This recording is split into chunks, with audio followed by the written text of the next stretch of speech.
Ինչու եք այստեղ, ինչ եք հասցրել տեսնել, ինչ ապրումներ ունեք։ Շատ բան չենք հասցրել տեսնել, բայց պարտ ենք, որ Հայաստանի Հանրապետության քաղաքացի ենք, որ այսօրը գտնվում ենք հրապարակում, մեր բալիկներին ենք բերել այստեղ, որպեսզի իրենք էլ տեսնեն, թե այս տարիների ընթացքում ինչքան զենք, զինամթերք է մեր երկրի բանակի համար ապահովել մեր ներկայիս իշխանությունը, ինչքան ձեռքբերումներ ունենք ու ապագայի համար տեսնենք ինչ տեսլական ունենք։ Հավատում եք այսօրվա բանակին, կառավարությանը, խաղաղությանը։ Հավատում ենք, վստահում ենք, սատարում ենք եւ մինչեւ վերջ կանգնելու ենք մեր վարչապետի կողքին։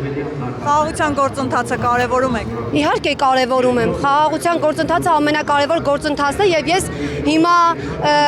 տեսնում եմ եւ զգում եմ, որ ամեն ինչ արվում է, որպեսզի մենք քայլ առ քայլ գնանք դեպի խաղաղություն։ Իսկ նախկին ղեկավարները, որ վերադառնալու հայտ են ներկայացնում, ասում են իրենց ժամանակ բանակը հզոր էր։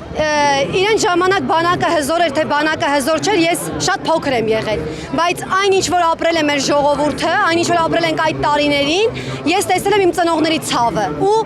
չեմ ուզի, որ նրանցից ոչ մեկ վերադառնա։ Երբեք։ Վերջում մաղթանք ցանկություն, ինչ։